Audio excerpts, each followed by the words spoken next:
웨스트민스터 소요리문답 강해를 저희가 계속 보고 있는데요. 아무렇지 않게 잘 살아갈 수 있다라고 생각하지만 어느 순간 아니 멀쩡한 아파트에서 지하에 물이 찰 수 있으니까 차를 지상으로 옮겨주세요. 한 번도 물이 찬 적이 없는 그 아파트에서 그 방송을 믿고 내려가서 차를 빼려고 하는데 물이 급격하게 차올라서 갇히고, 그거는 있을 수 없는 일이죠. 제가 그걸 보면서 이게 안심하면 안 된다. 우리의 삶이 어떻다 저떻다, 뭐 나는 그런 일이 없다. 정말 매 순간 긴장하면서 매 순간 하나님 앞에 정신 똑바로 차리고 살아야 하겠다라는 생각을 다시 한번 하게 되었습니다. 오늘은 하나님의 존재, 이 질문 세 번째인데요. 세 번째 질문이 이것입니다. 성경이 주로 가르치는 것은 무엇입니까? 라는 질문이에요. 하나님의 말씀이 우리에게 가르쳐주는 것이 무엇인가? 성경은 주로 인간이 하나님에 대해 무엇을 배워야 하며 하나님은 인간에게 무슨 의무를 요구하시는지에 대해 가르치고 있습니다. 즉 성경은 하나님이 누구인가에 대해서 알려주고 있는 책이고 그 하나님이 우리에게 무엇을 요구하시는가, 믿음이 있는 사람들이 어떻게 살아야 하는가에 대해서 가르쳐주는 책이다 라고 성경을 증언했고요. 네 번째 질문이 하나님은 누구신가 입니다. 답변은 이래요. 하나님은 영으로서 무한, 영원, 불변하시고 그 존재는 지혜, 능력, 거룩, 공의, 선, 진리를 속성으로 가지고 계시는 분입니다 라고 말씀하시거든요. 하나님의 존재의 모습과 하나님의 속성을 저희는 헷갈리고 있습니다. 그래서 하나님은 선하시다 라고 말할 때 이 선이 하나님이라고 생각해요. 선한 것이 하나님이다. 그렇지 않다는 거예요. 여러 속성 중 선이라는 속성이 있는 거예요. 이게 하나님의 모든 모습이 아니고 어떤 일부분의 모습이라는 것을 우리는 기억치 않고, 하나님은 공의롭다. 이것이 또 하나님이라고 착각해요. 그래서 하나님은 다 공의로워야 할 것 같아요. 그러나 하나님은 영이시고 무한하시고 영원하시고 불변하시다. 이것이 하나님이고요. 이 영원하시고 불변하시고 무한하시고 영이신 이 하나님의 속성이, 즉 그 하나님의 이 모습이 지혜롭고 능력있고 거룩하고 공의하시고 선하고 진리이시다로 보여지는 것뿐이에요. 그래서 우리는 하나님, 공의의 하나님이신데 왜 이렇게 나에게 있어서만큼은 공의롭지 않으십니까? 이렇게 말하면 안 되는 거예요. 하나님은 공의로운 속성을 가지고 계시지 공의가 하나님이 아니에요. 그래서 아무 때나 공의를 들이밀면 안 되는 거예요. 하나님한테. 하나님은 선하신다고 하시는데 왜 저에게는 이렇게 선하시지 않습니까? 속성 중 하나가 선함이지 하나님이 선함이 아니에요. 근데 우리는 하나님한테 자꾸 선한 것만 찾아요. 하나님은 사랑이시다. 사랑의 하나님이 속성이시지 하나님은 다 사랑이 아니에요. 그래서 하나님 사랑하시는데 왜 나에게 징계하시고 이런 어려움에 처하게 하십니까? 우리가 그렇게 기도해요, 자꾸. 그런데 하나님의 여러 속성 중 사랑이신 것이지 하나님 자체가 사랑이 아니에요. 그래서 하나님은 사랑이신데 왜 나를 안 사랑하십니까? 왜 나에게 이런 어려움을 주십니까? 나도 하나님의 사랑을 받고 저만큼 받고 저 사람만큼 받기를 원합니다. 이거는 잘못된 기도예요. 그러니까 하나님의 사랑을 못 받는다고 생각합니다. 하나님의 속성을 하나님이라고 생각하고 붙들고 있기 때문이에요. 아니에요. 하나님의 여러 속성 중 그것은 하나의 모습, 하나의 보여지는 것입니다. 그래서 우리는 하나님이 누구인가를 성경에서 말씀하시는 다양한 것들을 알아야 돼요. 하나님은 영원하시고 무한하시고 불변하시고 영이시다가 하나님이에요. 나머지는 속성들입니다. 이 속성은 시시때때로 그에 맞게 보여지시기도 하고 걷어가시기도 하는 거예요. 성경에서 믿음의 사람들이 왜 하나님 나에게서 얼굴을 거두지 마십시오 라고 말하고 바울이 성령님과 분리되어 내 열심으로 사역할까 두렵습니다. 몸이 떨립니다 라고 고백하냐면 그렇다고 해서 하나님이 무한하시지 않은 분이거나 영원하시지 않은 분이거나 불변하지 않으시는 분이거나 영이 아니시는 분으로 되는 게 아니에요. 하나님의 여러 속성 중 하나인 사랑과 동행하심, 역사하심, 인도하심 중 무엇인가가 그 상황에 맞추어서 거두어지신 거예요. 그러니까 이해가 되셨죠? 우리가 느끼는 하나님과 하나님이라는 하나님은 우리가 어떻게 느끼는 것은 그분의 속성이지 그분의 존재가 아니에요. 인간은 그분의 존재를 느낄 수 없어요. 우리 밖에 계신 분이기 때문에 사람은 하나님의 속성 중 하나를 보는 것뿐이에요. 내가 사랑의 하나님을 만났습니다. 그것은 내가 느낀 하나님의 속성 중 한 부분이에요. 어떤 이는 두려우신 하나님을 만나요. 어떤 이는 한없이 이해해 주시는 이해의 하나님을 만나요. 어떤 이는 병을 고쳐주시는 하나님을 만나죠. 그것은 하나님이 아니에요. 하나님의 속성이에요. 내가 병 고치시는 하나님을 못 만났다고 해서 나의 하나님은 병을 고치지 못하시는 하나님인가? 아니라는 거예요. 하나님의 존재는 우리가 느끼는 것하고는 아무 상관이 없습니다. 하나님은 스스로 계신 분이시고 영으로 계신 분이시고 무한하신 분이시고 불변하신 분이시고 영원하신 분이시기 때문에 이 하나님은 내가 느끼거나 느끼지 못하거나 동일하세요. 우리는 그 하나님의 속성 중 하나를 어떤 때는 느끼고 어떨 때는 느끼지 못하고 어떨 때는 가깝게 여기고 어떨 때는 멀게 여기는 것뿐이에요. 그래서 우리가 느끼는 하나님이 하나님의 전부가 아니에요.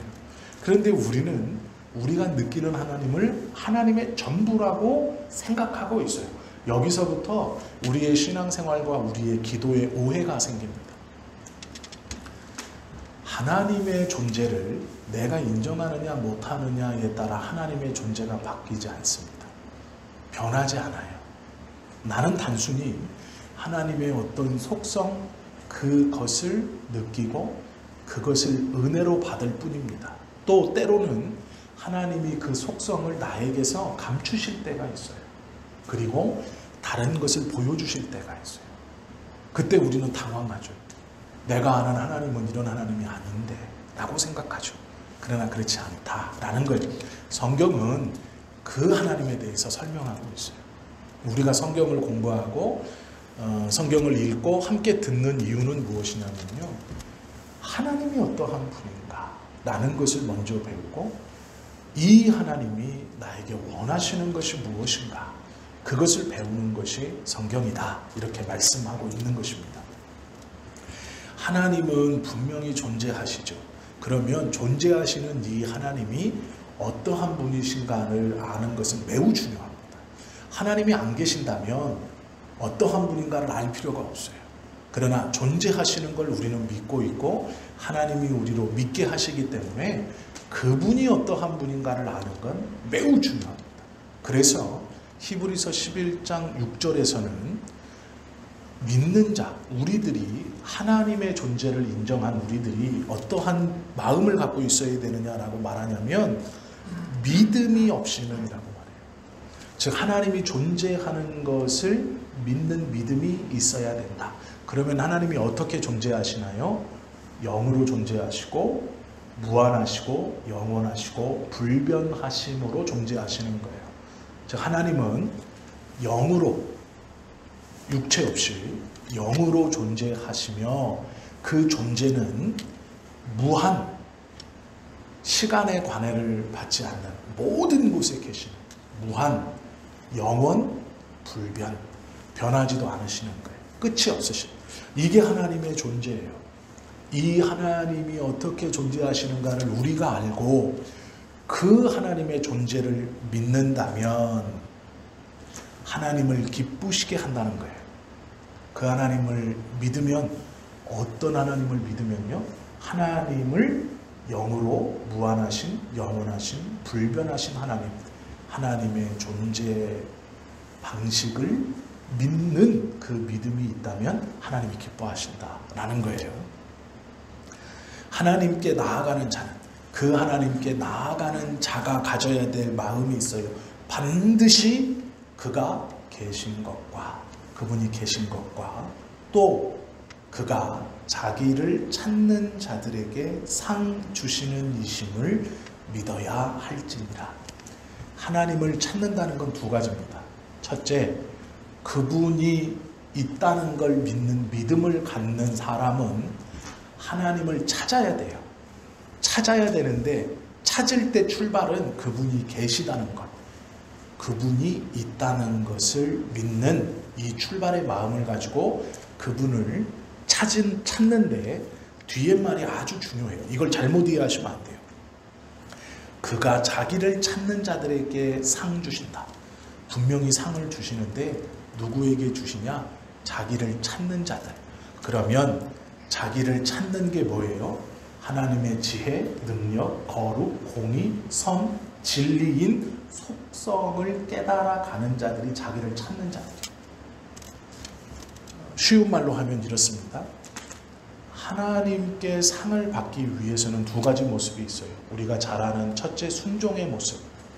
하나님의 말씀의 뜻을 들었을 때, 어떤 말씀을 들었을 때 그 말씀에 순종하는 모습을 통해 하나님께 영광 돌리며 상급을 구하는 경우가 있고, 또 하나는요, 하나님의 속성을 알아가는, 하나님을 찾아가는, 즉 하나님의 속성, 여기서 말씀하시는 대로 지혜, 능력, 거룩, 공의, 선, 진리, 이 하나님의 속성을 알아가는, 이것이 하나님을 찾는 거예요. 즉 이 하나님을 찾는 것, 복을 받는 경우는, 상을 받는 경우는 두 가지입니다. 하나님의 뜻에 순종해서 행동으로 받는 상이 있어요. 실천해서. 그리고 또 하나는 하나님을 알아가는 것, 이 하나님의 속성을 깨달아가는 것으로 받는 상이 있어요. 그러면 쉽게 설명드릴게요. 하나님의 속성을 알아가는 상 주신대요. 이건 뭘까요? 이게 성경을 알아가는 거예요. 성경 공부하는 거예요. 성경을 읽는 거예요. 그래서 성경을 읽는 것 자체가 하나님을 알아가는 것이고 하나님을 찾아가는 자예요. 성경을 우리가 내가 어떤 사건을 해결하기 위해서 읽는 게 아니고요. 어떤 복을 얻기 위해서 읽는 게 아니고 내 지금 심란한 마음을 해결하기 위해서 읽는 게 아니에요. 성경은요, 하나님이 계시다는 것을 믿고 그분을 찾아가며 성경을 읽는 거예요. 왜요? 그분의 무엇을 배우려고요? 지혜, 능력, 거룩, 공의, 선, 진리, 이것을 배우려고요. 이것은 성경에만 있어요. 그래서 우리가 성경을 읽는 것이 상급이에요. 왜 상급이냐? 하나님을 찾는 거기 때문에 그래요. 이해가 되셨죠? 그래서 성경을 읽는 것이 내게 복이라 이렇게 말씀하시는, 그게 상급이에요. 두 가지의 상급이 있는데 하나는 하나님의 뜻을 깨닫고 들어 순종으로 얻는 상급이 있고, 또 하나의 상급은 성경을 읽고 배움으로 하나님을 찾아 알아가는 자에게 주시는 상급이 있다. 그 말씀이에요. 이 말씀이 우리 안에 있을 때 우리가 기본적으로 가져야 될 것은 무엇이냐? 그분이 계시다라는 거예요. 하나님이 계시다. 그럼 어떻게 계시냐? 영으로 계시고 무한하시고 영원하시고 불변하시다라는 거예요. 어렵지 않습니다. 단어들이 끊어서 나오기 때문에 어렵게 느껴지지만 어렵지 않아요. 하나님은 영으로 계시는 분이신데 그분은 무한하시고 영원하시고 불변하세요. 이 하나님이 우리에게, 당신을 찾는 우리에게 성경을 통해 가르쳐 주시는 하나님의 속성은 지혜, 능력, 거룩, 공의, 선, 진리, 이거라는 거예요. 못 외워도 돼요. 감은 잡으셨죠? 감. 내가 하나님께 상을 받는 두 가지 방법. 하나님이 계신 것을 믿고 성경을 읽는 거예요. 뭘 배우기 위해서요? 하나님의 속성을 배우기 위해서. 하나님이 어떤 모습으로 보여지시나 그걸 배우기 위해서 성경을 읽는 거예요. 그리고 또 하나는 그 읽어서 깨달은 하나님의 말씀을 실천하면서 삶으로 살아가면서 받는 상이에요. 이 두 가지가 있는 겁니다. 복 받는다, 상을 받는다, 어렵지 않아요. 하나님을 알아가려고 그분이 계신 것을 믿고 하나님을 알기 위해 성경을 읽을 때 상을 준다. 그렇게 깨달은 그 하나님의 뜻을 지켜가며 상을 받는다. 너무 쉬운 거예요. 그런데 우리는 이제 성경을 잘 안 보죠. 보아도 잘못 보는 거예요. 왜 보냐면 은혜 받으려고 자꾸 봐요. 뭔가 내 마음의 평안함을 얻기 위해서, 뭔가 막 이거에 뭔가 맞추기 위해서. 큐티가 왜 위험하냐면요, 어떤 상황을 정해놓고 봐요. 이게 문제가 뭐냐면 아이들과 문제가 있어요. 그러면 막 성경을 봐요, 큐티 하면서. 그런데 다 성경의 말씀이 그 아이들과 관계된 걸로 보여요. 예를 들어서 이런 거죠. 6살, 5살, 6살 먹은 아이가 말을 안 들어요. 다퉜어요. 시키는 걸 안 해요. 성경을 봤어. 그런데 첫째 날은 자식을 위해서 기도하는 자, 부모의 기도가 있는 자녀는 걸식하지 않는다 라는 말씀을 봤어요.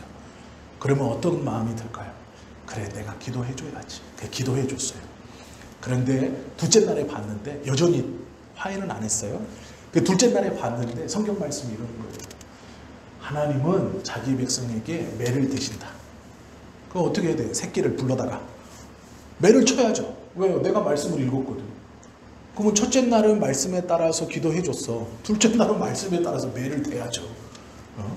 하나님은 자기 백성을 막대기로 지팡이로 인도하시고 매를 대야지. 말씀에 이게 적용이 아닌 거예요. 큐티가 그래서 말이 안 되는 거예요. 장점도 많아요. 그러나 우리가 성경을 읽는 목적은요, 내 마음의 위로나 평안이나 어떤 문제 해결을 위해서가 아니에요.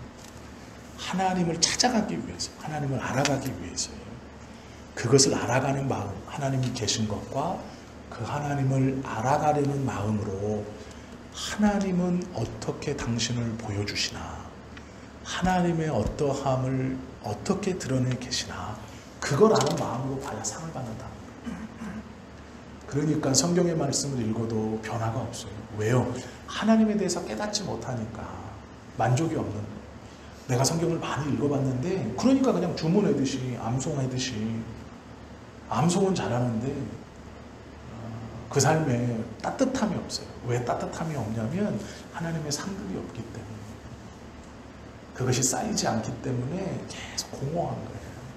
그래서 성경의 말씀이 무엇인지 모르니까 내 문제 해결에 비추어서 해결이 안 나니까 일단 포기하는 거예요. 기도하다가 포기하는 거예요. 근데 원래 성경은 그 의도로 주신 게 아니에요. 그런 은혜를 주시기도 하지만 성경을 주신 의도는 그게 아니에요. 하나님에 대해서 설명하는 것이 무엇인가를 우리에게 알게 하시려고 주신 거예요. 그 마음을 가지고 읽을 때 상급을 받을 수 있다라는 것이죠. 성경을 통해서 우리는 하나님이 살아계신다라는 걸 믿고 있는 사람들입니다. 그리고 그분이 존재하신다는 걸 믿고 있는 사람들이에요. 그러니까 교회에 와서 예배도 하고 찬송도 부르고 하나님의 뜻에 맞춰 살려고 기도도 하죠. 예수님이 구세주고 나의 주인이시고 나를 구원하셨다는 것을 우리는 인정하죠. 우리는 믿는 사람이에요. 그러면 성경은 하나님을 어떻게 증언하고 있느냐, 많은 사람들에게 하나님이 살아계심을 성경은 뭐라고 말하고 있느냐, 먼저요, 자연 만물을 통해 하나님을 알 수 있다라고 가르쳐요. 자연을 통해서. 선천적으로 무신론자가 되는 사람은 없어요. 이게 무슨 말이냐면요, 자연을 통해 드러나는 이 놀라운 일들, 사람이 계획해서 이루어낼 수 없는 놀라운 것들을 보게 되면 사람은 자연히 신을 찾게 돼요. 와 라는 감탄사, 놀랍다 라는 것이 왜 드러나냐면 우리의 영혼이 죄로 다 오염되어 있습니다. 그런데 비록 우리의 죄로 인해 타락한 자연 만물 속에서 하나님께서 그것을 창조하시고 창조하실 때 부여해 주셨던 그 아름다움이 보여질 때 우리의 영혼은요, 정화가 돼요.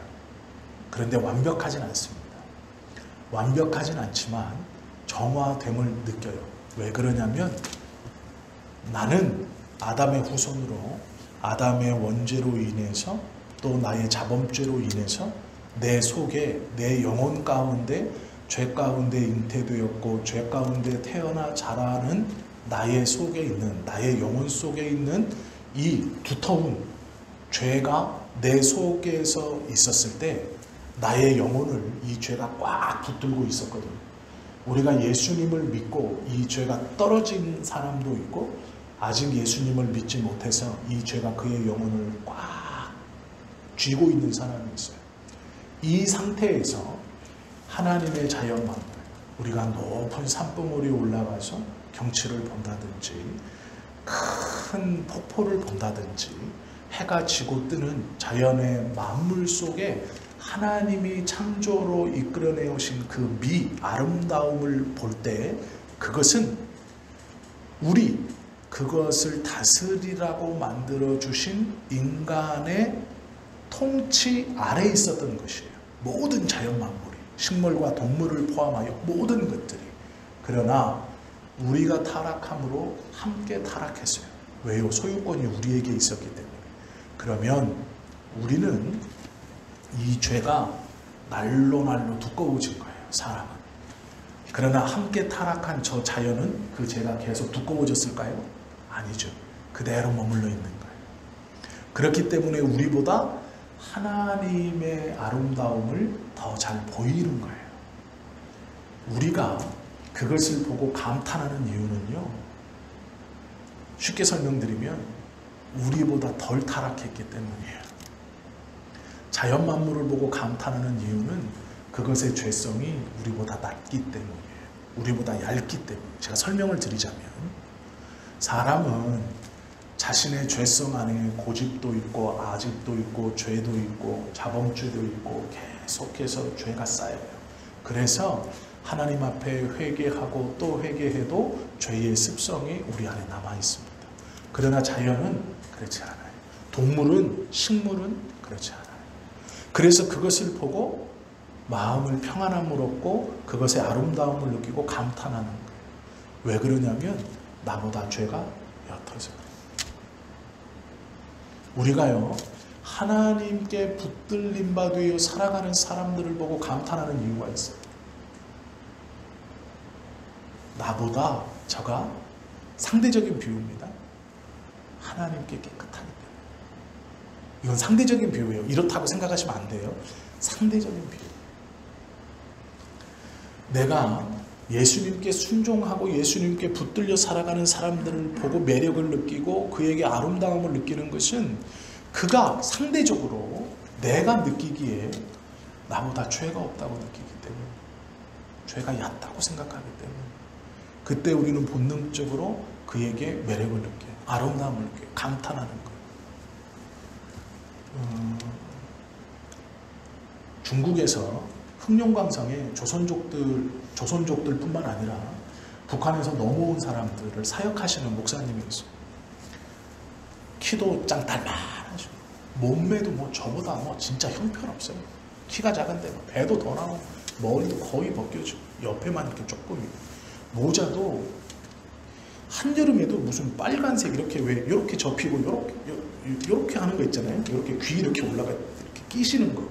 군밤 장수는 아닌데 그 비슷한 걸 쓰고 다니세요. 가방도 꼭 뒤로 거의 다 떨어졌어요. 메이커도 없고.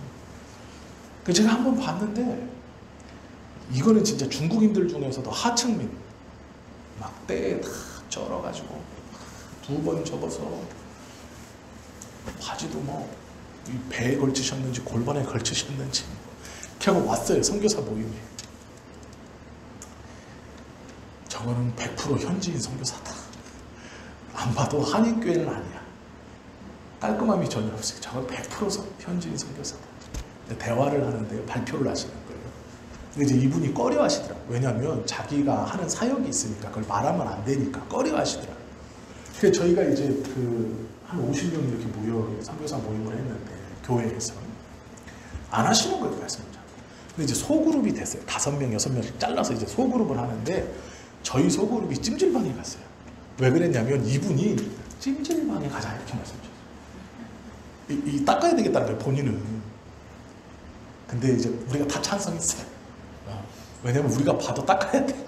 그래서 갔어요. 그 찜질방에서 이제 이렇게 샤워도 하시고 막 때도 밀고 이렇게 하시고 이제 모였어요. 정자에 얘기를 하시는 거예요. 근데 닦아도 볼품 없어요. 새까만해가지고 모자도 이제 없잖아요.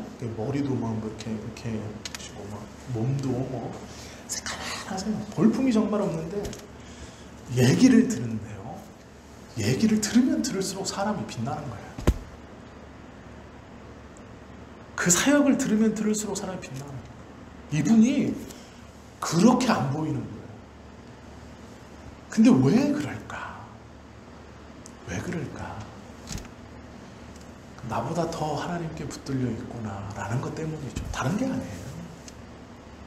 외모적으로만 놓고 보면 아니 뭐 더 잘생긴 분들도 많고 더 좋은 걸 많죠. 그런데 매력이 있어요. 사람이. 아름다움이 있어요. 왜 그러냐면 그분의 사역을 들으면서 하나님께 붙들리지 않고는 할 수 없는 것들이 많아요. 뭐 땅속을 파고 들어간 적도 있대요. 살을. 굴을 파가지고 요만한 굴을 파서 사람을 집어넣고 거기에 들어가서 등어리로 굴을 막은 적도 있대요. 소리가 안 나가고 빛이 안 나가게 하려고 자기 등판으로 그 굴 구멍을 이렇게 막고 쪼그리고 있었던 적도 있다. 걸릴까봐. 그런 사역들을 들으면서 사람이 빛나는 거예요. 매력이 있어요. 아름다워 보이더라고요. 그게 왜 그러냐. 느끼는 거예요. 상대적으로. 나보다는 이라는 거죠. 나보다. 자연 만물이 그래요.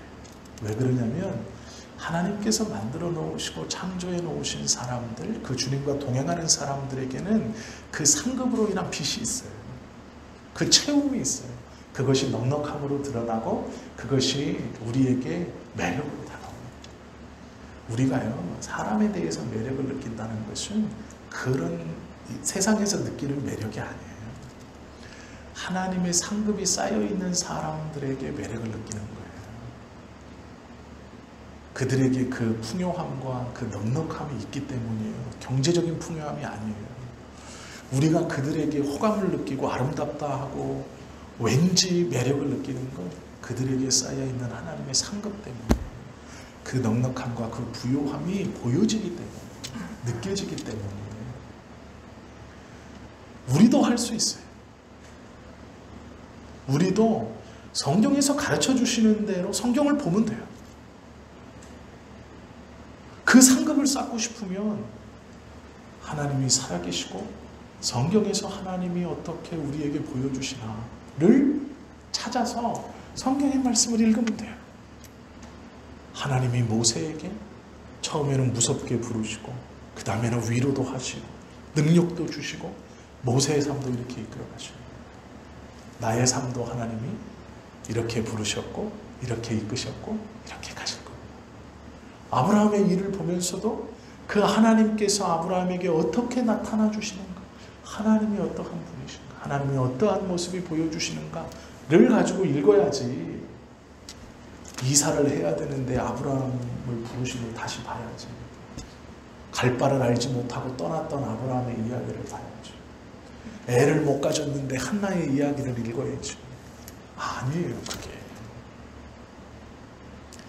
한나의 이야기 100번 읽는다고 임신할 것 같으면 아기를 못 가질 부모가 어디 있습니까? 그게 아니에요. 우리는 그렇게 하잖아요. 그건 부족 쓰는 거하고 똑같아요. 그건 상급이 아닙니다.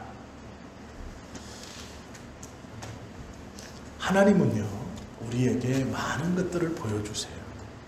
그리고 많이 느끼게 해주셨어요. 이미 우리 주변을 둘러싸고 있는 모든 것들은 하나님께서 창조해 놓으셨고 우리에게 보여주신 것이기 때문에 우리가 그 안에서 충분히 하나님의 은혜와 하나님의 능력을 느낄 수 있습니다. 시편 139편 15절 말씀에 보면 이런 말씀이 있어요. 내가 땅의 깊은 곳에서 기이하게 지음을 받을 때에 라는 고백이 있어요. 이 말은요, 다윗이 자신을 아담하고 같다고 지금 생각하는 거예요. 아담하고 같다. 뭐냐면 흙으로 사람을 지으셨다라는 그 표현을 내가 지음받았다라는 것과 동일시해서 고백하는 건데요. 내가 땅, 흙, 그것에서 하나님이 떠올려서 사람 형상을 빚으실 때를 뭐라고 그러냐면 내가 땅의 깊은 곳에서 기이하게 지음을 받을 때에 이렇게 말해요. 다윗이 아담을 그렇게 지으셨잖아요. 그걸 자기와 똑같이 해야 된다. 하나님이 나를 기이하게 지으셨다라는 거예요. 여기서의 기이하게라는 건 완전하게라는 뜻이에요. 완전하게. 부족함 없이 나를 지으실 때에 라고 고백하는 거예요. 가만히 생각해 보십시오. 우리의 육신은 물질이에요. 물질. 이 물질과 보이지 않는 영혼을 결합할 수 있는 분은 하나님밖에 없어요. 물질은요, 물질하고만 결합이 돼요. 이해하시죠? 무슨 얘기인가? 물질은 물질하고만 결합이 돼요. 그런데 물질과 영혼, 즉 육체와 영혼을 결합해서 하나의 사람이다? 이렇게 만들 분은 하나님밖에 없어요. 세상에 어떤 누구도 만들 수 없어요. 사람은요, 시계를 만들 수 있어요. 물질들을 조립해서 돌아가게 할 수 있어요. 흔들어만 주면 태엽이 계속 감기면서 계속 돌아가게 할 수 있어요. 그러나 그 시계에다가 보이지 않는 영혼을 주입할 수가 없어요. 아무리 시계를 잘 만들어도 영혼을 주입할 수가 없어요. 그럴 수 있는 사람은 아무도 없어요. 세상에 어떤 누구도 육체에다가 영인 물질에다 영혼을 집어넣어 하나다라고 말할 수 있는 사람은 없어요. 그렇게 만들 수 있는 분은 없습니다. 하나님이기 때문에 가능한 거예요. 물질에 영혼을 주입한다. 그리고 그것을 하나다, 사람이다 라고 말씀하시는 건 창조주밖에 없는 거예요. 얼마나 놀라운 일인지 나를 보아도, 우리가 우리 스스로를 보아도 알 수 있는 거예요. 살아계신 하나님이 어떠한 일을 하시는가. 자연 만물을 통해 우리에게 하나님의 살아계심을 보여주시고 있고, 또 육체와 영혼을 합쳐 사람이다 라는 이 놀라운 것, 하나님밖에 하실 수 없는 이것을 우리가 이미 증인이고 증거예요. 다른 것 볼 거 없어요. 하나님이 살아계셔서 하나님의 능력과 역사가 어떻게 이루어집니까? 나에게 보여라 라고 말할 때 너 시계에다가 영혼을 불어넣을 수 있느냐? 자동차에다가 영혼을 불어넣을 수 있느냐? 아무도 없어요. 오로지 하나님만 우리의 육신에다가 영혼을 불어넣은 사람이라고 만드실 수 있는 유일한 분이에요. 그렇게 묻는 그에게 육체의 영혼을 불어넣어 주실 수 있어 하나의 사람이라고 칭할 수 있고 만드실 수 있는 분은 하나님입니다. 그러니 너를 보면 하나님의 살아계심, 창조자의 살아계심, 신이 있다는 것을 알 수 있다라는 거예요. 다른 어렵게 설명하실 필요가 아무것도 없어요. 성경에 보면 또한 하나님이 살아계심을 어떻게 알 수 있느냐? 율법과 같은 양심이 우리에게 하나님이 살아계심을 증언한다라고 말하고 있어요. 사도 바울은요, 로마서 2장 15절에 양심이 우리를 송사한다 이렇게 말했어요. 이 양심이 율법과 같은 겁니다. 양심의 법, 율법의 법, 이것이 같은 거예요. 이름이 다르지만 양심으로는 구원을 얻을 수 없어요. 양심을 내가 잘 지켰다고 해서 구원을 얻을 수 없습니다. 율법을 잘 지켰다고 해서 구원을 얻을 수 없는 것과 같은 거예요. 왜 그러냐면 율법은요, 하나님의 모든 말씀을 다 지키다 그 하나라도 어기면 모든 것을 어긴 게 돼버려요. 양심도 우리가 10살 때까지는 잘 지키고 살다가 11살 때 그 양심을 어기는 순간 양심의 법에 위배되는 거예요. 그래서 그 양심은 송사하기 시작해요. 너는 잘못했잖아. 가책을 주는 거죠. 그래서 스스로 책망을 받아요. 이건 율법과 똑같아요. 그래서 성경은 율법의 법과 양심의 법을 같은 것이라고 놔요. 그런데 이 율법과 양심이 하는 일은 뭐냐면 죄인이다를 깨닫게 해주는 것밖에 없어요. 거기에는 구원이 없습니다. 정죄와 심판만 있는 것이 율법의 법과 같은 양심의 법이에요. 이 양심의 법은 우리를 항상, 이 율법의 법은 우리를 항상 정죄하고 심판 가운데 끌어가요. 이것이 율법과 양심의 한계입니다. 이 양심을 잘 지켰다고 해서 구원받는다? 아니에요. 양심의 소리에 100% 순종할 수 있는 사람은 없어요. 율법도 100% 순종할 수 있는 사람이 없다고 선언되었듯이 양심의 법도 마찬가지예요. 오늘은 내가 지킬 수 있죠. 쉬운 거기 때문에. 내일은요. 집에 가는 길에 양말을 파는 할머니가 있네요. 어느 날 보니까 비가 와요. 그래서 비가 오니까 할머니 양말을 얼마나 남았나? 내 호주머니에 오늘 꽁돈 10만 원이 생겼는데 할머니 양말 얼마예요? 3만 원이요? 알겠습니다. 다 주세요. 그리고 얼른 비가 오니까 할머니 들어가세요. 그러면 집에 들어가서 그럴 거예요. 양심을 잘 내가 순종했지. 캥김이 없죠. 그렇게 하고 갔어요. 그랬는데 와이프가 어디서 이런 나이론 양말을 이렇게 한 봉다리나 들고 왔어. 이거 신지도 못해. 발 다 갈라져. 하고 처박아 놨어요. 버리지는 못하고. 나중에 뭐 만들 때나 써야 되겠다. 며칠 뒤에 또 비가 오네요. 거기를 또 걸어가는데 할머니가 여전히 있어요. 그러면 그때도 살 수 있을까요? 편하게? 내가? 근데 양말이 더 많이 남았어. 그러면 양심의 법을 지킨다면 어떻게 해야 돼요? 상황과 여건상 사야 돼요. 그 다음 날도 사야 돼요. 비 오거나 날이 굳거나 많으면 양말은 무조건 사줘야 돼요. 왜요? 양심의 법에 한번 순종했기 때문에 그 법을 어기면 안 되죠. 그래서 그 마음이 들 때마다 가서 살아가야 돼요. 내가 안 사고 왔어요. 그러면 잠이 안 와요. 그럼 일어나서 사러 가야죠.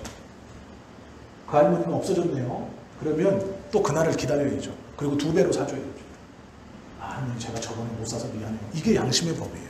이게 율법이다. 언제나 순종할 수 있나요? 아니에요. 순종할 수 있을 때 순종하는 거예요. 순종할 수 있을 때. 어느 날은 집에 들어갔더니 할머니를 보고 모른 척하고 갔어요. 그래서 마음이 찝찝합니다. 근데 집에 들어갔더니 아내가 그러는 거예요. 여보, 오늘 양말 안 사왔어? 왜? 애가 만들기 숙제가 있는데 고민형 속에 집어넣을 게 마땅한 게 없네. 그래서 낡은 수건이랑 다 넣어봤는데 그 양말 있으면 좋을 것 같아. 그래? 그럼 얼른 사오는 거예요. 가서 할머니 양말 다 주세요. 5만 원이에요? 네. 기쁨으로 돌아오죠. 이거는 환경이 됐을 때. 내가 양심에 순종한다고 양심을 지킨다라는 것은 환경과 여건에 좌우를 받는 거예요. 그러면 환경과 여건이 안 따라주면 이 양심은 어떻게 되는데요? 나를 자꾸 가책하는 거죠. 양심을 지켜 구원받을 수 없어요. 그것은 우리를 자꾸 죄인으로 몰아가요. 지키다 안 지키면 죄인이 되는 거예요. 그래도 남들이 지키는데 또 내가 안 지키면 너는 죄보다 죄인이다라고 자꾸 가책을 줘요. 이게 한계입니다. 이걸로 구원받겠다고 천만의 말씀 못 받아요. 양심으로 인한 구원은 일어날 수 없어요. 성경에도 양심을 통한 구원을 말씀하고 있지 않아요. 그거를 붙드시면 안 돼요. 하나님께서 우리에게 율법과 양심을 주셨죠. 그것은 우리를 가책하게 해요. 그것이 로마서 2장 15절 말씀이에요. 혹은 송사하거나 변명하게 한다. 이렇게 말하는 거예요. 하나님은 우리에게 존재를 보여주시는 데 있어서 무엇으로 보여주시느냐? 보이는 것과 보이지 않는 것으로 보여주시는 거예요.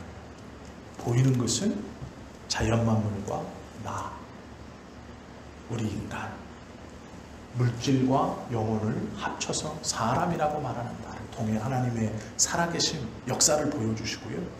또 보이지 않는 것, 모든 이의 마음속에 양심의 법을 주셔서 그 양심의 법으로 해결할 수 없는 누름으로 인해서 하나님을 보여주시는 거예요.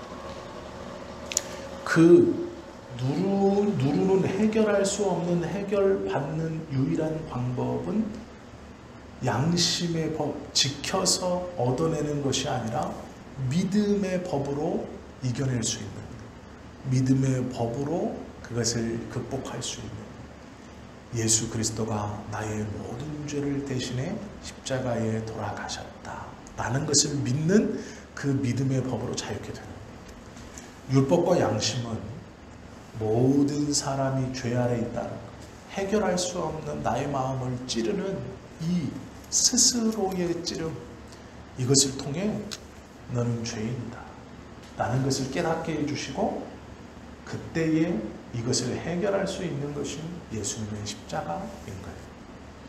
그래서 양심의 법에 투철한 사람일수록 하나님 앞에 나아올 수 있어요.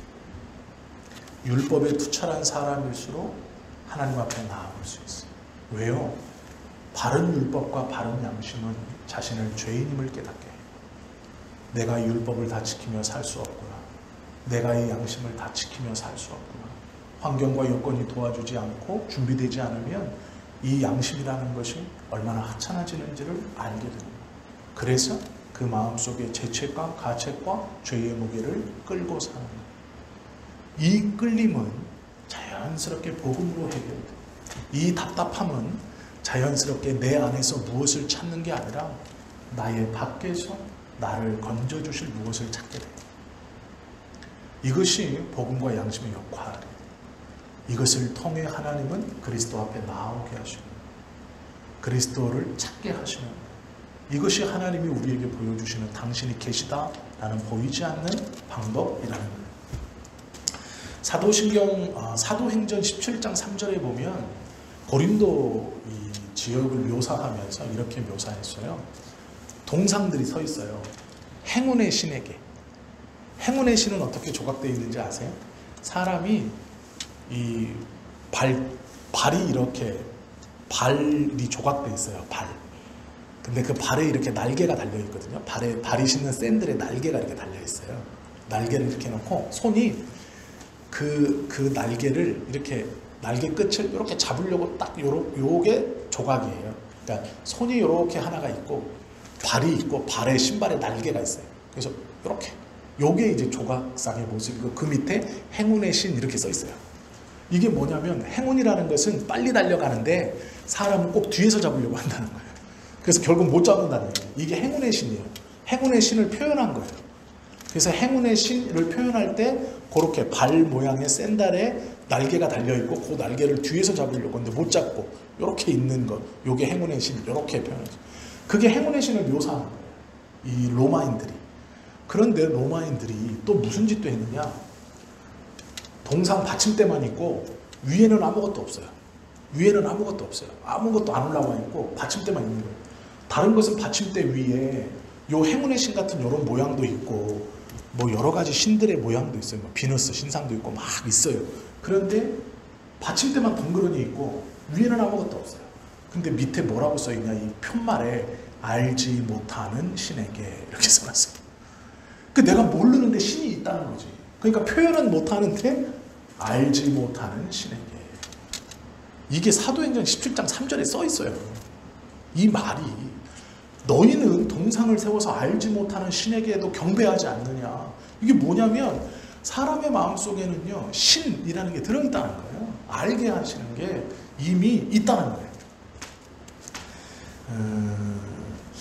하나님이 존재한다는 것에 증거 거부할 수 없는 다섯 번째, 오늘 여기까지만 말씀을 나눌게요. 다섯 번째의 일은 무엇이냐면요, 하나님은 미래의 일을 예견하셨어요.